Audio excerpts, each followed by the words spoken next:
మరో 10 ఏళ్ళు కాంగ్రెస్ పార్టీ అధికారంలో ఉంటుంది అని చెప్పడం వేరు. కానీ నేనే ముఖ్యమంత్రిగా ఉంటాను అని చెప్పడం వేరు అనేది చాలామంది అంటున్న విషయం. సో, రాజగోపాల్ రెడ్డి గారు విమర్శిస్తున్నట్టే చాలామంది బయట పడవకపోయినప్పటికీ అంతకుముందు మహేష్ కుమార్ గౌడ్ గారు కూడా చెప్పారు. రేవంత్ రెడ్డి గారే ముఖ్యమంత్రిగా కాంగ్రెస్ పార్టీకి లాస్ట్, ఇక నెక్స్ట్ రాబోయేది బీసీ ముఖ్యమంత్రి అని. ఇలా అందరూ రకరకాలుగా మాట్లాడుతున్న టైంలో రేవంత్ రెడ్డి గారు మళ్ళీ నేనే సీఎం అని చెప్పటము ఎలాంటి చర్చకు దారితీస్తుందండి? పార్టీలో ఏమైనా చర్చ జరుగుతుందా దీని గురించి? అయితే మేడం, ఈరోజు ముందుగా మా ఏఐసిసి అధ్యక్షులు, రాజ్యసభలో ప్రధాన ప్రతిపక్ష నాయకులైనటువంటి శ్రీ మల్లికార్జున ఖర్గే గారికి వారికి జన్మదిన శుభాకాంక్షలు తెలియజేస్తూ, అయితే ఇప్పుడు ముఖ్యమంత్రిగా రేవంత్ రెడ్డి గారు ఏమన్నారంటే ఇంకో 10 ఏళ్ళు నేనే ముఖ్యమంత్రిగా ఉంటా, దానికి ఏం డోకా లేదు, పాలమూరు బిడ్డనే ఇక్కడ రాష్ట్రాన్ని పాలన చేస్తాడు, ప్రజా పరిపాలన అందిస్తాడు అని అన్నారు. అనగానే సార్ రాజగోపాల్ రెడ్డి అని ఏమన్నాడు అంటే ఇది పార్టీ విధానాలకు కరెక్ట్ కాదు, దీంట్లో అందరు ఎన్నుకోబడతారు కాబట్టి ఇట్లా అనకూడదని వారి భావాన్ని వారు వ్యక్తం చేశారు. అయితే రేవంత్ రెడ్డి గారు అన్న విషయంలో పెద్దగా తప్పు పట్టుకొని దానిపైన పార్టీలో ఏదో జరిగిపోతుంది అన్నంత ఆలోచన చేయాల్సినంత పెద్ద విషయం ఏం కాదు. తప్ప ఎవరు పట్టిరు? మీ పార్టీ వాళ్ళే పట్టిరు. అదే అంటున్నా. నేను ప్రతిపక్షాలని నేను కూడా ఏమంటలేను, ప్రతిపక్షాలు ఇట్లా వేసిరు అట్లా వేసిరని ఏమంటలేను. అయితే నేను కూడా రేవంత్ అన్న మాటలపైన పెద్దగా మనం దానిపైన సీరియస్గా తీసుకోవాల్సిన అవసరం ఏం లేదు. ఎందుకంటే నేను కొంత పార్టీ అధికారంలో లేనప్పుడు కొంత రేవంత్ అన్నతో కొంచెం దగ్గరగా వారితో పనిచేసే అవకాశం నాకు కూడా దొరికింది. నేను కూడా వారితో కొంత దగ్గరగా పనిచేసిన కాబట్టి రేవంత్ అన్న 2034 వరకు నేనే సీఎం ఉంటా అని ఆయన చెప్తున్నాడు. కానీ నేనేమనుకుంటున్నా అంటే this is my personal opinion, మీరు రికార్డు కూడా పెట్టుకోండి, 2034 కాదు 2039 వరకు కూడా ఆయనే ముఖ్యమంత్రి ఉంటాడని నేను అనుకుంటున్నా. అందులో ఎట్లాంటి డౌట్ ఏం లేదు. ఎందుకంటే ఆయనకున్నటువంటి క్యాలిబర్ కానీ, ఆయనకున్నటువంటి వ్యూ కానీ, ఆ విజన్ కానీ, దాంట్లో ఆయన పనిచేస్తున్న విధానం చూసినప్పుడు ఏంటంటే 2039 వరకు కూడా ఆయనే ముఖ్యమంత్రిగా ఉంటాడు, కాంగ్రెస్ పార్టీ అధికారంలో ఉంటుందని నేను అనుకుంటున్నా. సరే, వారు ఏమన్నారు ఆ సభలో మాట్లాడుకుంటూ నేనే ముఖ్యమంత్రిగా ఉంటానని చెప్పడంలో పెద్దగా తప్పేం లేదు. ఆయన గోల్ ఉంది. ఇప్పుడు మనం ఉన్నాం మేడం, ఇప్పుడు నేనున్నా ఆఫ్టర్ వన్ ఇయర్లో జరిగే కార్పొరేట్ ఎలక్షన్స్లో నేనే ఈ డివిజన్కి నేనే కార్పొరేటర్ని అన్నాను అనుకోండి, బాధపడతారా? వద్దు, అట్లా ఎట్లా అంటావు, నువ్వు ఎట్లా కార్పొరేటర్ అవుతావు అని అంటారా? That's my goal. నాకున్నటువంటి విజన్ అది. దీనికి నేను కార్పొరేటర్ కావాలి, లేకపోతే నేను ఇక్కడ ఎమ్మెల్యే కావాలి, ఈ ప్రజల మనసు నేను గెలవాలనుకోవడము నా యొక్క వ్యూ, అది నా యొక్క విజన్ అది. సో దానికి తగ్గట్టుగా కష్టపడి పని చేసుకుంటాం. సో ఆయన కూడా ఏమన్నాడంటే 10 ఏళ్ళు నేనే ముఖ్యమంత్రిగా ఉంటా, ఇబ్బంది ఏం లేదంటే ఆయన చేస్తున్నటువంటి పాలన పైన ఆయనకున్నటువంటి నమ్మకం అది. అంటే మళ్ళీ రెండోసారి ఎమ్మెల్యే అయినప్పటికీ, అంటే ఎన్నికలు వచ్చిన తర్వాత కూడా గెలిచిన ఎమ్మెల్యేలు, అంటే నేను చేస్తున్నటువంటి మంచి పాలనను మళ్ళీ ఎమ్మెల్యేలు కూడా సిఎల్పి సమావేశం జరిగినప్పుడు మళ్ళీ నన్నే ఎన్నుకుంటారు, మీరేమీ బాధపడొద్దు.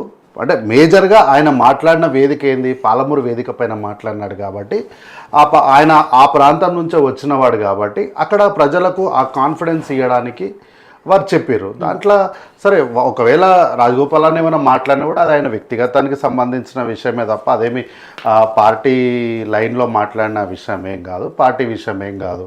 వారు కూడా ఏమన్నారు, ఇది పార్టీ విధానాల్లో కాదు కదా అని వారు తమ అభిప్రాయాన్ని మాత్రం వ్యక్తం చేసిండు. కానీ మేము ముఖ్యమంత్రి రెండోసారి రేవంత్ రెడ్డి గారు నేను ఒప్పుకోను, అట్లెట్లా ఒప్పుకుంటాను ఆయన అయితే ఏమనలేదు. ఓన్లీ పార్టీ లైన్ గురించి మాత్రమే మాట్లాడినాడు. Okay, it's okay, that's not a big deal. అది అయినా ఎవరో చెప్తేనో లేకపోతే ఎవరో నామినేట్ చేస్తానో సీల్డ్ కవర్లనో వచ్చే పరిస్థితులు లేవు ఈరోజు కాంగ్రెస్ పార్టీలో. ముఖ్యమంత్రి రేవంత్ రెడ్డి గారు అలా వ్యక్తిగతంగా ఎవరైనా మాట్లాడితే వాటిని నిఖార్సైన కాంగ్రెస్ నాయకులు, కార్యకర్తలు ఒప్పుకోరనే చెప్పారు ఆయన. అదే అంటున్నా. ఇప్పుడు ఆయన వ్యక్తిగతంగా మాట్లాడి ఎవరు ఒప్పుకోరు అని అంటే నేను చెప్తున్నా కదా సార్, నేనైతే ఇంతవరకు ఏ పార్టీలకు పోయి వచ్చింది లేదు. నేను పుట్టినప్పటి నుంచి మా తాతల దగ్గర నుంచి ఇదే పార్టీలు ఉన్నాము. కష్టాలు నష్టాలు ఇంట్లోకి వెళ్ళి ఎత్తుకపోయినా, భార్య దగ్గర నుంచి ఉన్నప్పటి నుంచి ఎత్తుకపోయినా, ఏం చేసినా గిదే పార్టీలో గిట్లనే దండలాడుతున్నాము. ఇప్పుడు మేము చెప్తున్నాం కదా, ఆయన ఇంకా 34 అని చెప్తున్నాడు, నేను 39 వరకు అని నేను చెప్తున్నా. ఇంకే వాళ్ళ కార్యకర్తగా నేను సమర్థిస్తున్నా ఆయన నాయకత్వాన్ని. ఈడ కాంగ్రెస్ పార్టీ ఏడ ఉంది సుపెట్టుర్రి, ఎంతమంది అన్నోళ్ళు లేరు. ఈరోజు మా దగ్గరకు వచ్చి రాహుల్ గాంధీని మేము ప్రధానమంత్రిని చేస్తాము అని 2000 మొన్న జరిగిన ఎన్నికలకు 24 ఎన్నికలు అప్పుడు చాలా మంది వచ్చి మాట్లాడినరు. వాళ్ళందరూ కూడా కాంగ్రెస్ పార్టీ చచ్చిపోయిన పామురాపై దాంతోనే ఏమీ లేదు, దాన్ని అది ఎప్పటికి రాదు, జాకీలు పెట్టిన లేవదు అన్నోళ్ళే కదా మళ్ళీ ఈరోజు వచ్చి కాంగ్రెస్ పార్టీలో జాయిన్ అవుతున్నారు. ఆ రోజు కాంగ్రెస్ పార్టీ ఎక్కడుంది అన్నప్పుడు ఈ మనిషే కదా 3 రంగుల జెండా అని చెప్పి పట్టుకొని వచ్చి ఈయన పిసిసి ప్రెసిడెంట్ అయినాకనే కదా కాంగ్రెస్ పార్టీ ఉవ్వెత్తున లేచింది, ప్రజల్లోకి విస్తారంగా వెళ్ళింది. అచ్చంపేట నుంచి హైదరాబాద్ వరకు ఎర్ర టెండల ఆయన పాదయాత్ర వేసేటప్పుడు ఆయన మరి అంటే మరి ఆయన చాలా రోజుల తర్వాత అంత దూరం నడవడం వల్లనో లేకపోతే ఆ వేడిలో నడవడం వల్ల ఏమో కానీ ఒకరోజు మార్నింగ్ లేచి చూస్తే కాళ్ళు మొత్తం పగిలిపోయి ఉన్నాయి, మొత్తం బ్లడ్ వచ్చేసింది. అక్కడే ఆ వీడియోనే సీతక్క తెచ్చి కొత్త చెప్పులు తెచ్చిచ్చినప్పుడు వచ్చిన వీడియో గదే. ఆయన కాళ్ళు మొత్తం పాడైపోతేనే అక్క తెచ్చి ఆ చెప్పులు తెచ్చిచ్చింది, అవి కొద్దిగా ఆర్తోకి సంబంధించిన చెప్పులు ఉంటే తెచ్చిచ్చింది. మరి ఆయన చేసిన కష్టమే కదా ఈరోజు ముఖ్యమంత్రిగా అంటే రాష్ట్రంలో కాంగ్రెస్ పార్టీ అధికారంలో ఉంది అన్నప్పుడు. సో ఇప్పుడు ఏమైంది, 6 గ్యారంటీల్లో భాగంగా ఫ్రీ బస్ ఇస్తున్నాము, సిలిండర్ ఫ్రీ 500కి ఇస్తున్నాము, 200 ఉచిత కరెంట్ ఇస్తున్నాము, ఇట్లా అనే ఆరోగ్యశ్రీని 10 లక్షల పెంచుతున్నాము.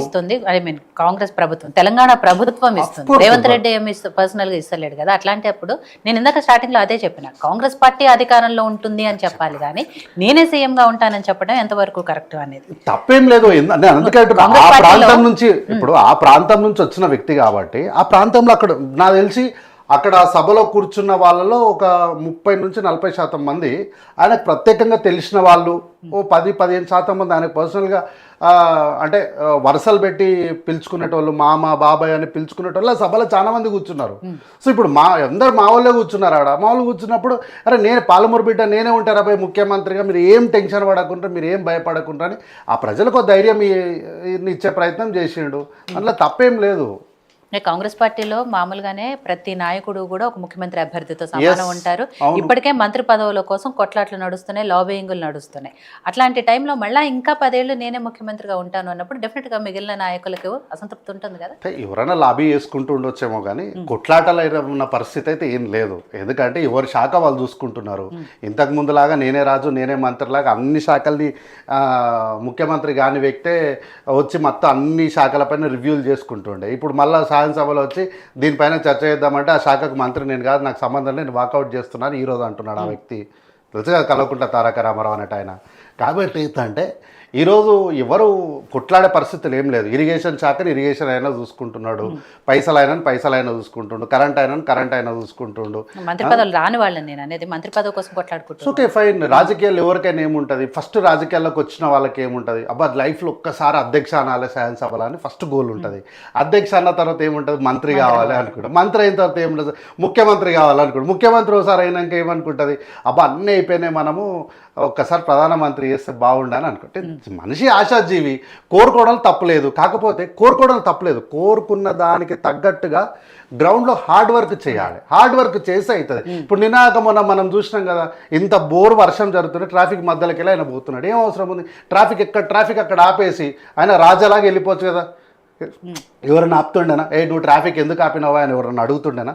లేదు కదా. దీన్ని అంటారు కష్టారీతం, అంటే దీన్ని అంటారు. ఆయన కష్టం చేస్తున్నాడు కాబట్టి ఈ 5 ఏళ్ళు కాక ఇంకో 5 ఏళ్ళు కూడా నేనే ఉంటా, మీరేం భయపడకండి, మీ అందరికీ నేనున్నా అని ఆ పాలమూరు ప్రాంతంలో అక్కడున్న ప్రజలకు ఒక భరోసానిచ్చే ప్రయత్నం చేసినాడు. సరే ఇట్స్ ఓకే. రేపొద్దున రాజగోపాల్ అన్న ముఖ్యమంత్రి అయితే కూడా తప్పేం లేదు కదా. అయితే కానీ మావాడే కదా, మా రాజగోపాల్ అన్ననే కదా. సరే మనుషులు అంటే తప్పులు చేస్తారు. ఒకసారి చిన్న పొరపాటు చేసిండు, ఎర్లీగా తెలుసుకున్నాడు, మళ్ళీ మా దగ్గరికి వచ్చిండు, మా అన్ననే కదా. అయితే కానీ ఈ రేవంత్ అన్న కాకపోతే రాజన్న ముఖ్యమంత్రి అవుతాడేమో. అయితే ఇక్కడ దీన్ని తప్పు పడుతున్నారు కానీ గతంలో ఇదే రేవంత్ రెడ్డి గారు ఒక మీటింగ్ లో కోమటిరెడ్డి వెంకటరెడ్డి గారు కూడా ముఖ్యమంత్రి స్థాయి అభ్యర్థి అని ఆయనే స్వయంగా ఆ విషయానికి ఇప్పుడు కూడా చెప్తున్నాం కదా. మా దగ్గర రెడీగా ఉంటారు. అంటే రెడీగా ఉంటారంటే దాని ఉద్దేశం ఏంటంటే కాంగ్రెస్ పార్టీ అనేది ఎప్పుడు కూడా ఆల్టర్నేట్ అనేది మనల్ని నమ్మి మనకు ఓటేసినప్పుడు ప్రజలకు ఇబ్బంది కలగనీయకూడదు. రాజశేఖర రెడ్డి గారు పరంపదించారు మేడం. ఇమ్మీడియట్గా ఏం సంక్షోభం వచ్చిందా? ఏం లేదు కదా. ఇమ్మీడియట్గా రోషయ్య గారిని తీసుకొచ్చి ముఖ్యమంత్రిని చేశారు. ఆయన ఆరోగ్యరీత్యా నేను సహకరించట్లేదు, నాతోన కాదన్నారు. ఏమన్నా ఆగిందా? వెంటనే కిరణ్ కుమార్ రెడ్డి గారిని తీసి ముఖ్యమంత్రి. అంటే ఏంటంటే కాంగ్రెస్ పార్టీ అనేది ఒక లీడర్లను తయారు చేసే ఫ్యాక్టరీ లాంటిది ఇది. మీరు చూడండి, ఈరోజు దేశంలో ఉన్న ప్రతి నాయకుడు కూడా కాంగ్రెస్లోకి వెళ్ళిపోయి నాయకులు అయిన వాళ్ళే కదా, ఇక్కడ నుంచి మొదలుపెట్టినలే కదా ప్రతి చరిత్ర. ఎందుకు పెద్దలు కల్వకుంట్ల చంద్రశేఖరరావు గారు కావచ్చు, పక్కనున్న ముఖ్యమంత్రి చంద్రబాబు నాయుడు గారు కావచ్చు, శరద్ పవార్ గారు కావచ్చు, ఆమె తృణమూల్ కాంగ్రెస్ దీదీ గారు కావచ్చు, మమతా బెనర్జీ కావచ్చు, ఎవరైనా సరే కాంగ్రెస్లోకి వెళ్ళి పోయి ముఖ్యమంత్రులు అయిన వాళ్ళే కదా.